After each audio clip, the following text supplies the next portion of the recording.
अस्सलाम वालेकुम। उम्मीद करती हूँ कि आप सब खैरियत से होंगे। आज मैं कोई रेसिपी तो नहीं शेयर करने वाली, बल्कि अपना अबू धाबी से दुबई तक का सफ़र शेयर करूँगी जो हमने मरफा से स्टार्ट किया है। तो अब गाड़ी में बैठने से पहले मैं आपको थोड़ा-सा अपने घर के इर्द-गिर्द का व्यू दिखा देती हूँ। तो अल्लाह का नाम लेके अपने सफ़र का आगाज़ करते हैं, बिस्मिल्लाहिर्रहमानिर्रहीम। ये हमारा एरिया जहाँ पर हम रहते हैं, इसे अल मरफा कहते हैं और ये मेन अबू धाबी सिटी से तकरीबन 1 डेढ़ घंटे के सफ़र पर है। और हमारी दूसरी तरफ सऊदी अरब का बॉर्डर है। सऊदी अरब जाने के लिए बॉर्डर तक हमें पहुंचने के लिए तकरीबन 1 घंटा लगता है। उसके बाद सऊदीया का बॉर्डर आ जाता है। घर से निकलने के बाद हम लोगों ने पहले पेट्रोल डलवाया है यहाँ से, और फिर इसके बाद नमाज़ पढ़ेंगे और फिर इसके बाद अपने सफ़र का आगाज़ करेंगे। हमारा काफ़ी दिनों से दुबई जाने का प्लान बन रहा था, लेकिन मेरे हस्बैंड को छुट्टी नहीं मिल रही थी। तो फिर उनकी एनुअल लीव थी, तो फिर उस दिन हमने सोचा कि आज छुट्टी लेके तो बच्चों को थोड़ा आउटिंग करवाते हैं। मेन हमारा जाने का मकसद तो वहाँ पर अब अलबेक का चिकन खाना था, क्योंकि बच्चों को बहुत पसंद है। वो सिर्फ दुबई में ही है, दुबई, शारजा और शायद अजमान में है, तो हमारे अबू धाबी में नहीं है। अब अबू धाबी में कुछ अर्सा बाद ओपनिंग होगी इसकी। अबू धाबी में ये वाहदा मॉल में खुलने वाला है, लेकिन जब तक ये मैं वीडियो बना रही हूँ तब तक तो नहीं इसकी ओपनिंग हुई थी। हो सकता है बाद में हो जाए। हमारा सफ़र दुबई की तरफ जारी है, तो मैं आपको रास्ते में साइन बोर्ड भी दिखा रही हूँ। दुबई पहुँच चुके हैं। सबसे पहले हम होटल में जाएंगे, फिर दुबई में होटल में रूम बुक कराने के बाद फिर हम बाकी की सैर करेंगे। अब देखते हैं हमें होटल का रूम मिलता है या नहीं, क्योंकि 1 महीना पहले भी मेरे हस्बैंड कंपनी के काम से इधर आए थे, तो उन्होंने 1 हफ़्ते के लिए यहाँ पे स्टे किया था। घर से चलने से पहले तो हमने बुकिंग करवा दी थी। अब देखते हैं कि पहुँच कर क्या होता है। अब ये मेट्रो का स्टेशन है, तो इसी तरह रोड के साथ साथ आपको बिल्डिंग्स वगैरह नज़र आएंगी। मैंने पूरे रास्ते की तो वीडियो नहीं बनाई, क्योंकि बिल्कुल बोरिंग सी लगती है। ख़ास पॉइंट में जाकर मैंने शूट किया है। तो अब हम होटल के करीब पहुंचने वाले हैं। ये सब जो आप देख रहे हैं, ये सब ये होटल के इर्द गिर्द का एरिया है, और ये hotel Ibn Battuta shopping mall के बिल्कुल करीब ही है। अब हम प्रीमियर इन में जा रहे हैं। इसके बाद हम अपनी गाड़ी को पार्किंग में लगाएंगे और इसके बाद फिर रिसेप्शन में जाकर बुकिंग करवाएंगे।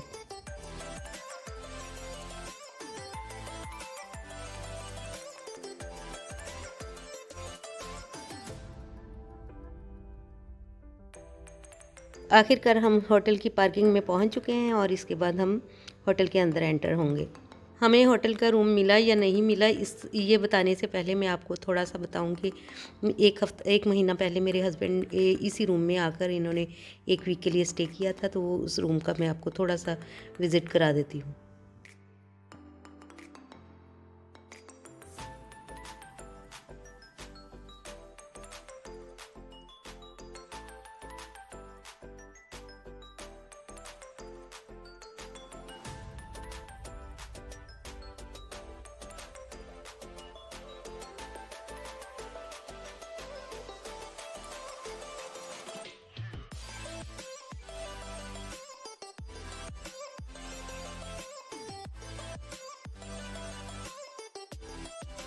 रिसेप्शन पर पहुंचने के बाद उन्होंने बताया कि आपके बच्चों की एज 12 प्लस है, तो इस वजह से वो एक रूम में आप लोग सारे नहीं रह सकते, क्योंकि 12 प्लस बच्चों को एक रूम में रहना अलाउ नहीं है।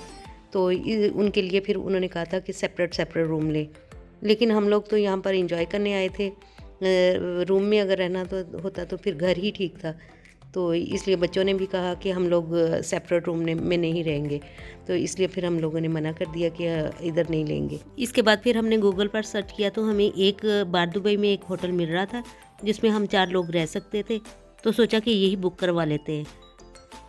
अब फिर हमने दुबई मॉल का रुख किया। फिर सबसे पहले हम दुबई मॉल में जाएंगे और उसके बाद बाकी का जो हमारा प्लान होगा उसके मुताबिक फिर आगे चलेंगे। दुबई मॉल की एक ख़ास बात ये है कि ये दुनिया का सबसे बड़ा मॉल है, और इसमें जो बिल्डिंग है उसके बिल्कुल करीब है बुर्ज खलीफा, वो भी दुनिया की सबसे बड़ी बिल्डिंग है, और इसके अंदर जो एक्वेरियम है वो भी दुनिया का सबसे बड़ा एक्वेरियम है। तो काफ़ी खूबसूरत मॉल है, लेकिन बहुत बड़ा है। इतना चलना पड़ता है कि इंसान थक के उसकी हालत ख़राब हो जाती है। हमने जो घर से आने से पहले जो प्लान बनाया था वो तो बिल्कुल ख़राब हो गया है। अब देखते हैं हमें रूम कैसा मिलता है, मिलता भी है या नहीं मिलता। अब आगे जाके देखते हैं क्या बनता है हमारे साथ।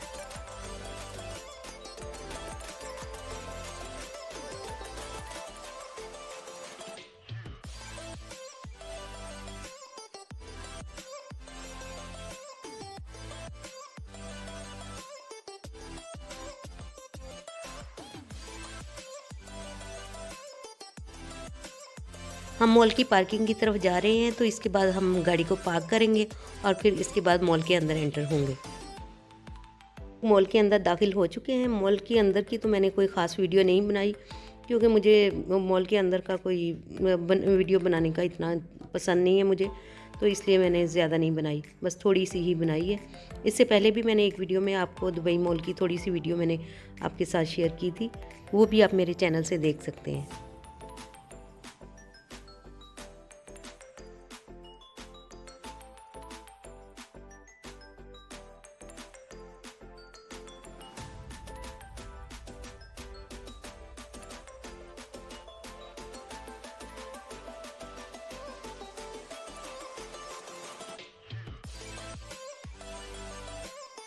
ये मॉल की बाहर वाली साइड है, जहाँ डांसिंग फाउंटेन और बुर्ज खलीफा और दूसरी बिल्डिंग्स वगैरह होती हैं। तो यहाँ पर इन्होंने ना स्पोर्ट्स कार्स रखी हुई थी, कोई भी अपनी मर्ज़ी से यहाँ पे रेंट पे लेकर तो अपनी मर्ज़ी से कार चला सकता है।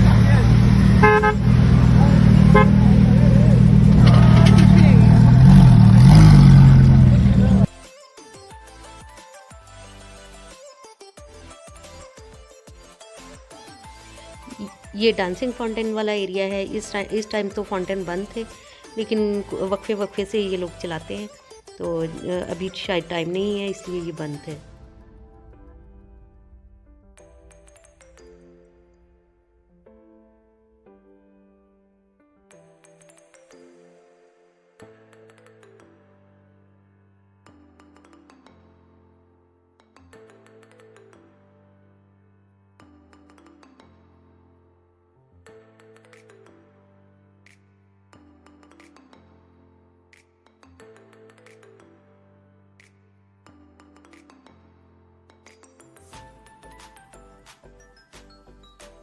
अब शाम होने वाली है। जैसे जैसे शाम होती जा रही है तो लाइटें ऑन होना शुरू हो गई हैं, और जैसे जैसे लाइटें जलती जाएंगी इसका व्यू और भी ज़्यादा खूबसूरत लगेगा। दिन की निस्बत रात को देखने में ये ज़्यादा खूबसूरत लगता है।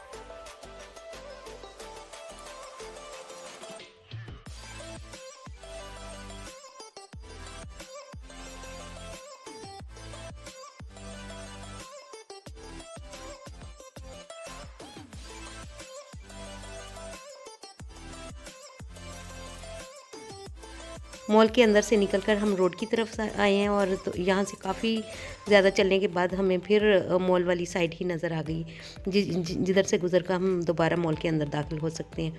तो यहाँ पे आपको फेरी विंग्स नज़र आ रहे होंगे, तो लोग इनके सामने खड़े हो के फ़ोटोज़ बना रहे हैं। तो इस में विंग्स के दरमियान में पूरा बुर्ज खलीफा आपको तस्वीरों में नज़र आएगा। यानी उन्होंने ये विंग्स इस तरीके से बनाए हैं कि खड़ा होने वाला जब पैरों के दरमियान में खड़ा होता है तो उसके पीछे से पूरा बुर्ज खलीफा नज़र आता है।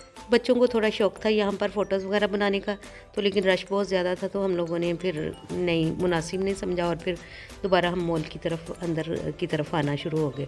यहाँ पर बहुत सारे लोग अपने अपने पेट्स लेकर आए हुए थे, और बच्चे भी इन्हें देखकर बहुत इंजॉय कर रहे थे। यहाँ पर इतना चलना पड़ता है कि चल चल के मेरी हालत ख़राब होगी।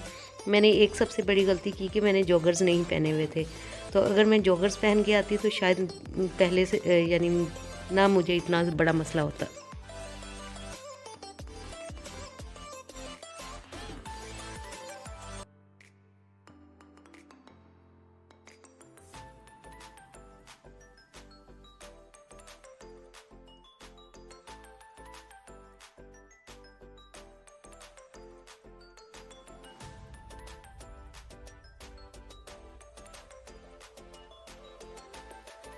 अब डांसिंग फाउंटेन भी स्टार्ट हो गए हैं। मैंने इसको म्यूट किया हुआ है इसके, क्योंकि सॉन्ग वगैरह की आवाज़ से फिर कॉपीराइट का मसला हो जाता है, तो इस वजह से फिर मैंने उसके असल जो सॉन्ग है वो मैंने म्यूट कर दिए। काफ़ी ज़्यादा थकावट भी हो गई थी और भूख भी बहुत लग रही थी, तो हमने सोचा कि सबसे पहले कुछ खा लेते हैं। तो फिर हम वहाँ पे खाना ऑर्डर किया। तो खाने के बाद अब फिर देखते हैं क्या प्लान बनता है। खाना वगैरह खाने के बाद इतनी ज़्यादा थकावट हो गई थी, क्योंकि मुसलसल जब से घर से निकले थे मुसलसल चल रहे थे, तो फिर होटल जाने का तो प्लान मैंने कैंसिल करवा दिया। मैंने सोचा कि नहीं, अगर अब रात को कुछ घंटे स्टे करेंगे तो अगला दिन फिर बच्चों ने कहना कि बाहर निकलें, तो इतनी ज़्यादा थकावट हो चुकी थी। तो फिर सोचा कि सीधे घर की तरफ ही चलते हैं। दुबई से हमारे घर का तकरीबन 3 घंटे का सफ़र है। तो हमने सोचा कि अगर 11-12 बजे भी निकलेंगे तो हम टाइम पे घर पहुंच सकते हैं। तो फिर हमने रास्ते सीधा अपना घर की तरफ का रुख किया और फिर अपने घर आकर फिर तकरीबन हम 1-1:30 बजे हम रात के घर पहुंच गए थे।